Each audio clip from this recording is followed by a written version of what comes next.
Hey students, we are beginning testing next week, and guess what? We have some awesome tips for you by your awesome teachers, and number one, we have Miss Lamy with tip number one.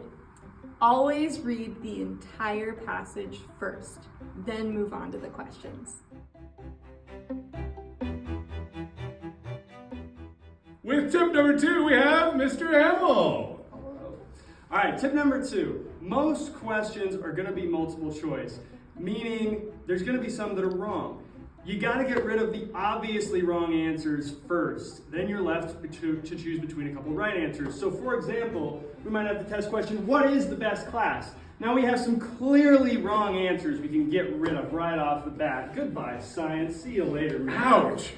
All right, so we leave history and English, both pretty good. Now I get to make a 50-50 decision. I just increased my chances. Now, obviously, the answer is C, English.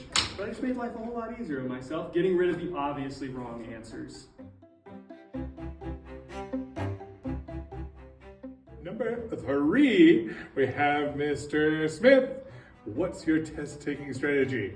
I've taken a lot of tests in my life, and every time I take a test, there's a couple stressful questions, and when I get across a stressful question, I like to breathe in and think about it. So breathe easily when you come across a stressful question.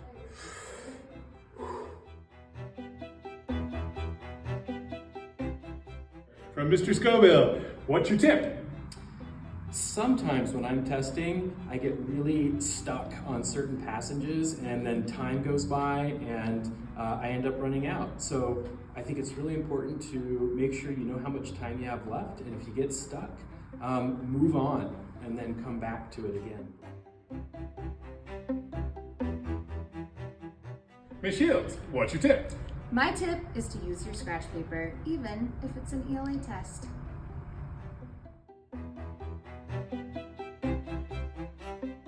Tip number six, Ms. Fromm. Use the materials that your teachers provide you with.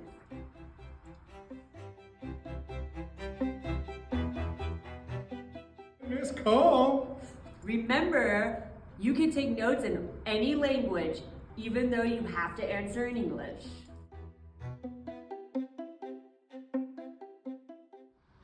Now for tip number eight, Ms. Hanks. Make sure you have a good breakfast. That's very important. Yoo-hoo! Tip number nine, Ms. Hall. What you got for me? Read every question and all that goes with it, including your graphs and your tables.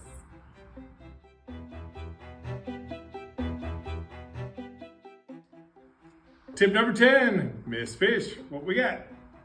You need to go to bed early and get a good night's rest.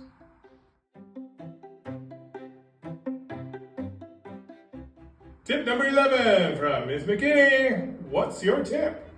Use the test to help you take the test.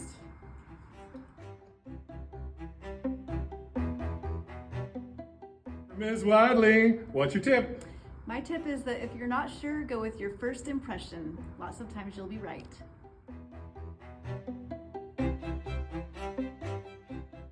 Now for lucky number 13 tip from Miss Flood. What you got? So I always go through and answer the questions that I know right away and come back to the ones that I don't know right away so that I can spend more time on it, I can manage my time a little better, and sometimes you find the answer a few questions later, so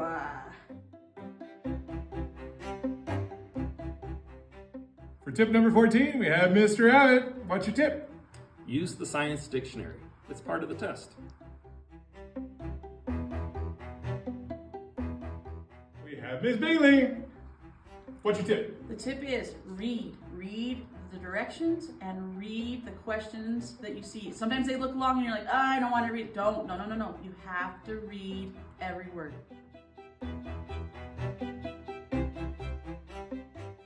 Tip number Sweet 16 from Ms. Heck. Okay, what you need to do is read the answers first. That way you can go back and read the question and you already have an idea of what the answers are. That way you can double check and then you can answer your question to the best of your ability.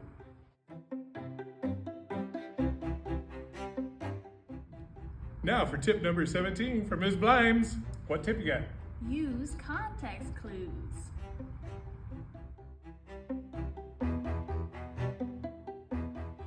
Ms. Elder.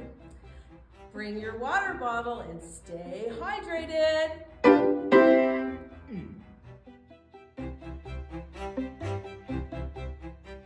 For test tip number 19 from Mr. Park. Take your test review seriously. If your teachers are doing a Kahoot, a Bookit, if they're just reviewing, if they're asking you to remember to write down the quadratic equation or the Pythagorean theorem, or if you have to write down the definitions for figurative language, do it. Take it seriously, and that'll help you to score better on the test.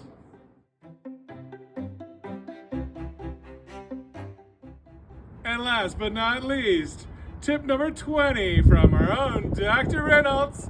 What's the tip? Gladiators, you got this. We want you to show what you know, and we're all about bumping you up. Yeah!